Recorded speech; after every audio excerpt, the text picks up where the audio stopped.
자, 안녕하십니까. AP투자연구소 이세훈 전략팀장입니다. 오늘 함께 살펴볼 종목은 이제 비덴트가 되겠고요. 코드 번호는 121800이 되겠습니다. 현재 시각은 2021년 3월 3일 수요일 10시 24분을 지나가고 있는 시점이 되겠고요. 현재 비덴트는 약 2% 정도의 상승 흐름들을 보여주고 있는 상황이 되겠습니다. 이 종목에 대한 기본적인 내용과 기술적인 흐름에 대해서 설명을 드리고 있는데요. 구독과 좋아요 눌러 놓으시면 이 종목에 대한 리뷰 영상 받아보실 수 있으시고요. 항상 좀 참고 영상으로만 봐주시면 감사하겠습니다.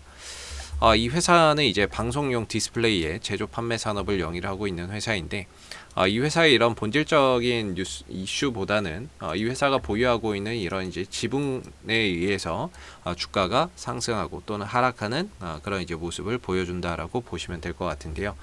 빗썸코리아는 이제 가상화폐 거래소 빗썸의 운용사가 되겠습니다. 빗썸의 운용사가 되겠고, 그리고 빗썸코리아의 최대 주주가 빗썸홀딩스가 되겠죠. 근데 비덴트는 빗썸코리아에 대한 지분도 보유를 하고 있고, 동시에 빗썸홀딩스에 대한 지분도 보유를 하고 있기 때문에 빗썸 가상화폐 관련주로서 시장에서 엮이고 있는 상황이고요. 즉 비트코인이라고 하는 가상화폐의 가격이 크게 상승을 하면 주가가 올라가기도 하고요. 반대로 비트코인의 가격이 크게 하락을 했을 때는 주가 하락의 원인이 되기도 한다라고 보시면 될 것 같습니다. 그래서 이제 빗썸코리아에 대한 지분은 10.3% 정도를 보유하고 있고요. 빗썸홀딩스에 대한 지분은 34.2%를 보유하고 있다라고 보시면 될 것 같아요. 근데 이제 올해부터 원래 이제 이전부터 매각을 좀 추진을 해왔었는데, 빗썸의 지분 매각을 좀 추진 이야기가 나왔었는데, 올해 조금 이제 대두가 되기 시작을 했죠. 그래서 빗썸에 대한 지분 매각이 추진이 되면서 비덴트가 관련 수혜주로 엮이는데, 비덴트의 지분을 파는 건 아니고요. 이 빗썸홀딩스의 이정훈 의장의 지분이 매각이 될 예정입니다. 매각을 추진하고 있습니다. 거기에 이제 대상자로 거론됐던 게 NXC, 넥슨이죠. 넥슨이 거론이 됐었고, NC소프트는 아니라고 했었고요. 그리고 최근에 이제 외국계 사모펀드 쪽에서도 빗썸 인수에 또 참전하는 그런 이야기가 또 들려오고 있죠. 그러다 보니까 이전에는 넥슨 정도만 대상자로 거론이 됐는데, 새로운 또 경쟁자가 또 발생이 된 거죠. 아무래도 이제 최근에 가상화폐 가격이 많이 상승을 했고, 전 세계적인 이런 기업가들, 회사들이 비트코인에 투자를 하다 보니까 이런 비트코인이나 이런 가상화폐가 어떻게 보면 하나의 투자 자산으로서 화폐로서의 가치까지는 모르겠지만 하나의 투자 자산으로서 좀 인정받는 그런 이제 계기가 되고 있다라고 보시면 될 것 같아요. 비트코인 ETF나 이런 것들도 또 도입되고 하다 보니까 그런 이제 가상화폐의 가치가 높아지고 있는 가운데 이 가상화폐 거래소의 가치도 함께 좀 높아지면서 빗썸의 몸값이 올라가고 있는 게 아닌가라고 생각해 볼 수 있습니다. 어제 같은 경우에는 짐 로저스도 비트코인을 사지하는 것을 후회한다, 이렇게 이런 뉴스가 나오기도 했었거든요. 테슬라의 일론 머스크도 비트코인에 투자를 했고요. 그리고 세계적인 자산운용사 블랙록도 비트코인에 투자를 하고 있죠. 그러다 보니까 결국에 이제 하나의 그런 가상화폐가 이제 하나의 좀 투자 자산으로서 좀 인정받는 그런 이제 상황들이 되고 있고, 그런 가운데 빗썸의 또 이런 이제 가치가 상승하고 있는 상황들이 되겠죠. 빗썸의 가치가 올라가면 그 회사의 또 지분을 보유하고 있는 비덴트의 그런 이제 가치도 좀 같이 올라갈 수 있는 부분이기 때문에 여러모로 수혜를 좀 보고 있다라고 볼 수가 있고요. 일단은 이제 올해 3월 25일부터 특근법이 시행이 돼요. 특근법이 시행이 되는데 들려오는 이야기로는 빗썸 매각을 특근법 시행 전에 어떻게든 좀 팔려고 한다라는 이야기가 있습니다. 그렇기 때문에 아무래도 이제 3월 중에는 뭔가 빗썸에 대한 지분 매각 이야기가 또는 그 부분에 대한 결과가 가시적으로 좀 나오지 않을까, 이렇게 좀 생각을 하고 있는 부분인데요. 최근에 이제 주가의 흐름들을 보시게 되면 바닥에서 점진적으로 거래량을 터뜨리면서 비덴트가 올라가고 있는 모습이죠. 이전에는 1,500원에서 1,300원 정도인가요? 이 정도의 이제 기술적인 지지 라인을 저항을 두고 있었거든요. 여기에 이제 좀 저항을 두고 있었던 상황인데, 그래서 올라올 때 맨날 여기서 부딪혔어요. 부딪혔는데 지난번에 상한가를 포함하면서 주가가 이제 급등이 나오면서 이게 돌파가 돼 버린 거죠. 그러다 보니까 이제 누를 때는 이게 좀 지지 라인으로서 좀 저는 작용이 될 거라고 보고 있는데, 좀 아슬아슬하게 선을 넘고 있습니다. 사실 뭐 차트상으로 봤을 때는 이거 뭐 깨지고 내려가면은 별로 할 얘기 없거든요, 차트상으로는.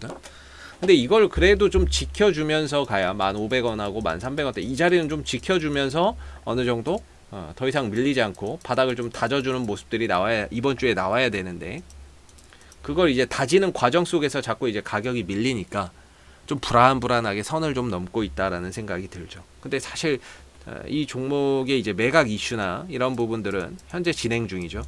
매각은 현재 진행 중이기 때문에 사실 뭐 이러다가도 갑자기 뭐 매각 어디로 뭐 추진된다 이거 이야기 나오면 차트 다 무시하고 주가는 또 움직일 거라고 보고 있고요. 다만 이런 이슈가 없는 가운데서 주가가 쉬어간다면 이 1,300원대하고 1,500원대가 하나의 기술적인 지지 라인으로서 좀 지탱이 되는 가격이라고 보시면 될 것 같아요. 근데 그 가격을 어제하고 오늘 살짝 선을 좀 넘는 그런 이제 모습들이 나오고 있기 때문에 솔직히 뭐 차트상으로는 좀 불안한 그런 이제 흐름들이 되고 있는데, 일단 뭐 이 하락의 거래량이나 이런 부분들이 크게 실리지 않고 있는 부분들이라서 뭔가 주가나 이런 부분들이 다시 또 안정을 찾으면은 이 하락분을 만회해주는 반등이 분명히 또 나올 거라고 보고 있고요. 그리고 재료적인 측면에서도 아직 이 재료가 소멸된 게 아니죠. 매각이나 이런 부분들이 여전히 진행 중이고, 된다라고 했을 때는 주가는 또 다시 거기에 반응이 나올 수밖에 없는 부분이기 때문에 된다라는 가정하에서는 주가는 결국에 또 우상향을 가져갈 수밖에 없다라고 볼 수가 있는데, 현재 단기적으로 보면 주가가 5일선 밑에 있죠. 5일선이라고 했을 때 시세가 5일선 밑에서 형성되면 주가가 그렇게 크게 올라가기가 어렵습니다. 5일선 밑에서는 다소 좀 주가나 이런 부분들이 단기 하방 흐름들을 보고 있기 때문에요.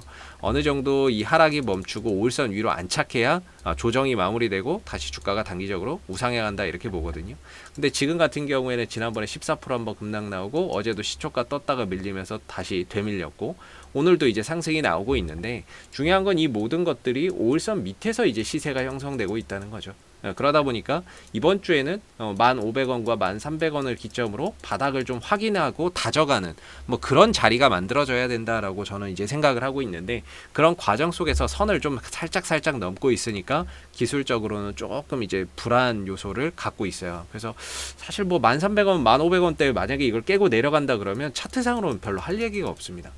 할 얘기가 없고 다시 또 어떻게 흐름을 만들어가는지 좀 봐야 되는 부분들이 될 건데, 제 개인적인 바람은 한 1,300원에서 1,500원 정도를 이번 주에 가격을 지켜주면서 바닥을 좀 다져가면서 5일선 위로 넘어가는 그런 이제 흐름들이 나와주기를 바라보는 수밖에는 없다 이렇게 생각을 하고 있고요. 아까도 말씀드렸듯이 뭐 이런 것들은 하나의 과정으로 보시면 될 것 같아요. 매각이나 이런 부분들 된다라고 하면 결국에 주가는 또 움직일 거거든요. 움직일 거기 때문에 뭐 그런 이슈는 살아 있는데, 중요한 건 기술적인 흐름이 하방을 보고 있으니까 주가나 이런 부분들이 하방 변동성이 커지니까 좀 불안한 게 사실이죠. 그래서 이번 주는 어떻게 되든 한 1,300원, 1,500원대를 기점으로 바닥을 좀 잘 다지면서 저점을 좀 확인해주는 그런 이제 흐름들만 좀 잘 만들어진다라고 하면은 뭐 매각 이슈도 뭐 3월 중에는 제가 봤을 때는 뭐 가시적으로 좀 뭐가 나오지 않을까 싶은데, 이 상승 이후에 조정이 나왔고 조정 이후에 다시 또 반등으로 가는 하나의 발판이 될 수 있습니다. 이 1,300원, 1,500원대가. 그래서 이번 주에 어떻게든 좀 잘 지켜지면서 5일선 위로 안착하면 또 단기적인 매수 포지션도 되고요. 5일선 위로 이렇게 좀 올라타기 시작하면 그때부터는 이제 단기적인 매수 포지션도 또 될 수가 있거든요. 눌림목 변곡점에서 매수 타이밍도 될 수 있는데, 지금은 이제 5일선 밑에 있기 때문에 굳이 매수보다는 좀 관망하면서 이번 주에 이 자리가 잘 잡히는지 보고, 잘 잡히면서 5일선 위로 올라타면 그 자리가 단기적인 매수 포지션이 될 수 있습니다. 그래서 지금 이번 주는, 지난 한 주는 뭐 열심히 달리는 한 주였다 그러면 이번 주는 좀 쉬어가면서 바닥을 좀 재정립하면서 저점을 좀 다져가야 되는 뭐 그런 이제 구간에 들어가 있지 않나라고 보고, 오늘 주가가 한 2% 정도 상승을 하지만 뭐 이 상승에 큰 의미는 없습니다. 뭐 거래량도 없고 말 그대로 우울선 밑에서 파닥파닥 하는 거기 때문에 상승 자체에 큰 의미를 부여할 건 없지만 이번 주에 어떻게든 이 자리에서 저점을 좀 잘 다져간다면 이후에 또 추가적인 상승이나 이런 부분들을 또 기대해 볼 수 있지 않을까라고 생각해 볼 수 있고, 최근에 하락이 큰 건 맞지만 하락 시에 거래량이 전혀 유발되지 않았다는 점에서 반등의 가능성도 여전히 또 열려 있다. 바닥만 좀 확인을 하면 반등이나 이런 것들을 또 가져가는 그런 시기도 또 다시 찾아올 거다라고 볼 수 있을 것 같습니다. 자, 앞으로도 뭐 비덴트는 이슈가 생길 때마다요 계속해서 리뷰 영상 남겨드리고 있으니까는요 구독과 좋아요 한번 눌러주시고 오늘 영상은 여기서 마무리하도록 하겠습니다. 감사합니다. 그리고 무료 추천 종목을 매일매일 드리고 있습니다. 네이버에 AP투자연구소를 검색하시게 되면 웹사이트 상단에 AP투자연구소 홈페이지 링크가 나옵니다. 클릭하시게 되면 AP투자연구소 홈페이지로 접속하실 수가 있는데요. 무료 추천 종목 카테고리에 2021년 무료 추천 종목을 클릭하시게 되면 소장님께서 매일매일 국내외 시황에 대한 실시간 브리핑과 함께 무료 추천 종목을 제공해 드리고 있습니다. 하나 눌러서 들어가 보게 되면요. 아침 댓글 리딩은 7시 14분에 시작이 되었고요. 무료 추천 종목을 보시기 전에 꼭 읽어보세요도 참고해서 읽어보시면 좋을 것 같습니다. 그리고 이제 간밤에 있었던 미 증시에 대한 상승 또는 하락에 대한 이유에 대해서도 댓글로서 시황을 이렇게 쭉 적어드리고 있는 부분들이 되겠고요. 9시가 되게 되면 무료 추천 종목이 제공이 됩니다. 무료 추천 종목의 종목명, 그 다음에 매수가, 그 다음에 1차 목표가, 손절가가 함께 제시가 되고요. 보편적으로 2종목에서 3종목 정도 매일매일 추천이 나가게 됩니다.